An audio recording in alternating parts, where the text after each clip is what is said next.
Hi class, good day.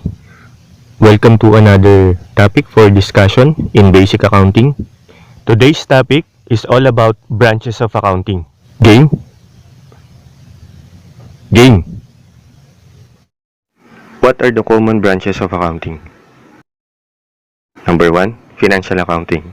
Number 2, management accounting. Number 3, cost accounting. Number 4, government accounting. And number 5, tax accounting. Financial accounting.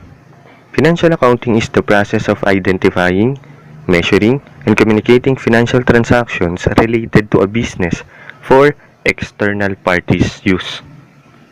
Ito yung accounting na kung saan ang gumagamit ng mga na-record at na-summarize na accountable transactions ng kumpanya ay mga external parties. Ito yung mga individual or organization na nakaka-impluensya at nai-impluensya ng kumpanya. Sino-sino sila? Si supplier, si lender, katulad ng mga bangko, si customer, at si government. Ngayon, bawat external parties may kanya-kanyang interes kung bakit kailangan nila ng financial information or financial reports ng isang kumpanya. Si supplier halimbawa, concern siya kung ang kumpanya mo ba ay may kapasidad na magbayad ng utang. Normally kasi ang mga supplier ay nagpapautang ng kanilang serbisyo o produkto para sa operasyon ng negosyo mo. Kaya kailangan nilang malaman kung may sapat kang cash para mabayaran sila. Si lender naman, katulad ng bangko, ganun din ang concern. Kung ang kumpanya mo ba ay may kapasidad na magbayad ng inutang mo sa kanila, pati na interes ng inutang mo. Si customer naman, interesadong malaman kung ang kumpanya mo ba ay may kapasidad na mag-grow o lumago. Gusto kasi nilang malaman kung pwede ka nilang masandalan. Lalo na kung ang customer mo ay isang negosyo din na nagpo-provide ng serbisyo at produkto sa kanilang mga consumers. Si government naman, para malaman nila kung ano-anong taxes ang dapat na pinabayaran mo at kung tama ba ang mga taxes na nire-remit mo. Dito sa financial accounting, ang financial information na napo-provide ay historical in nature. Sa madaling sabi, ang impormasyon o report na nakukuha ng mga external parties ay nagmula sa mga transaksyon na nangyari na o tapos na. Kumbaga, nire-report na lang sa mga external parties yung buod ng operation ng kumpanya na nangyari sa nakarang taon, nakarang quarter, or nakarang buwan. Ilan sa mga topics sa financial accounting ay may kinalaman sa kung papaano i-treat ang mga accountable transactions ng sang-ayon sa tinatawag na GAAP o Generally Accepted Accounting Principles. Nakapaloob din sa financial accounting ang iba't ibang criteria ng assets, liabilities, at equity. At ano ang konsepto ng mga ito at papaano ito nire-recognize in terms of its measurement, treatment, and presentation sa financial statements. At syempre, kasama na rin ang pagtalakay tungkol sa kung papaano mag-prepare ng reliable financial statements. Management accounting. The process of identifying, measuring, and communicating economic information, whether non-financial or financial information, to assist the management performs its function effectively. Ito yung accounting na kung saan ang gumagamit ng mga na-record at na-summarize nating accountable transactions ng kumpanya ay yung internal parties. Sa ibang sabi ito yung management o yung may-ari mismo. Bakit kailangan ni management or owner ang financial informations? Una, para malaman niya kung anong status ng business niya. Kung ito ba ay nalulugi o kumikita. At nang sa gayon, makagawa sila ng tamang desisyon at aksyon. Halimbawa, kung medyo nalulugi na ang kumpanya, maaaring magbawas ng expenses na di naman nagmamaterialize. Yung mga unnecessary expenses kung tawagin. Yung wala naman sa budget. O kaya, baka may mga products na binibenta na di naman malaki ang contribution sa kabuuang kita ng kumpanya na pwedeng i-discontinue. O baka naman kasi hindi namimit o nahihigitan ng kumpanya ang break-even point nito. Sa management accounting, mas nabibigyan ng importansya ang mga financial information o kahit non-financial information na makakatulong sa hinaharap ng kumpanya o para sa future ng kumpanya. At yun naman ang kailangan ng may-ari nito o ng management. They need information that will help the business to grow. Ilan sa mga topics na nakapaloob sa management accounting ay financial statement analysis, financial and operational budgeting, capital budgeting, cost volume profit analysis, short-term decision making using differential analysis, at iba pa.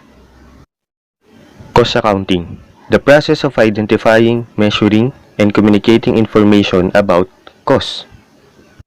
It is a branch of accounting which provides information about the cost of rendering a particular service, buying and selling a product, and producing a product. Bakit ba kailangan nating ma-account ang cost? Talaga bang kailangan natin? Ang sagot, opo. Kailangan nating i-account ito. Sa negosyo, hindi pwedeng hindi gagastos ang business. Tama? Pero hindi rin dapat nagagastos ang business ng basta-basta lang. Ika nga, you incur expenses for the purpose of earning revenue out of it. Gumagastos ka para kumita ka. Ngayon, ang tanong na lang, alam mo ba ang nature o classification ng cost mo?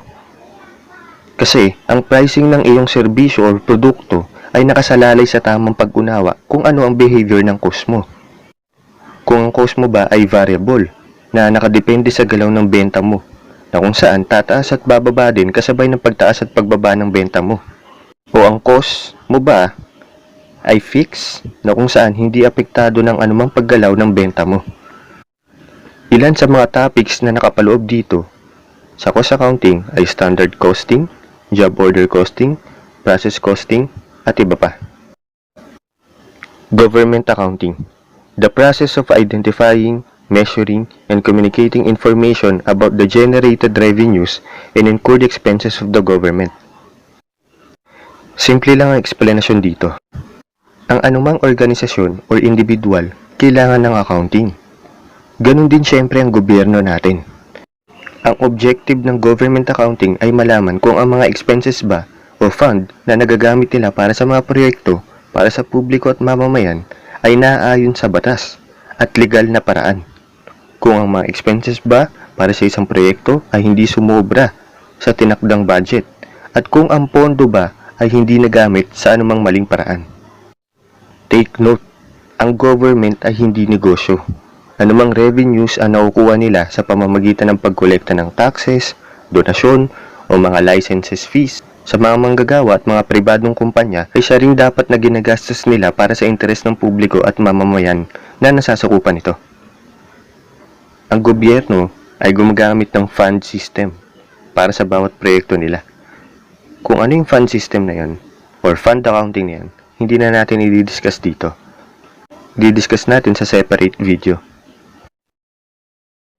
Tax accounting, the process of identifying, measuring, and communicating information of an entity for tax purposes. Sa tax accounting, malinaw ang objective. Kumukuha tayo ng mga impormasyon na kung saan magagamit natin para magplano tungkol sa ating mga tax expenses. Makompute ng tama ang mga taxes na dapat bayaran at maiwasan at mabawasan sa legal na paraan ang mga binabayarang taxes. Tanong, alam mo bang nagbabayad ka ng tamang taxes? Baka naman sobra-sobrang binabayad mo nang di mo alam.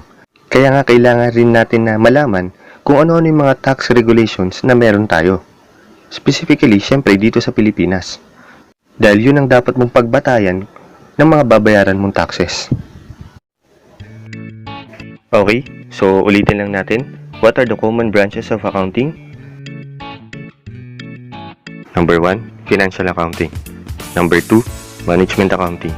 Number 3, cost accounting. Number 4, government accounting. And number 5, tax accounting. At sana class, may natutunan kayo sa araw na to. Kung sakali, paki-like tong video na to, pa-share na rin, at mag-subscribe na rin sa channel para sa mga susunod na accounting topics. Nga pala, may nilagay ako na link sa comment section at description ng video na to para sa isang short quiz regarding sa topic natin. Para malaman ko rin kung may natutunan nga kayo. Remember this class. Continuous improvement is better than delayed perfection. Muli, maraming salamat.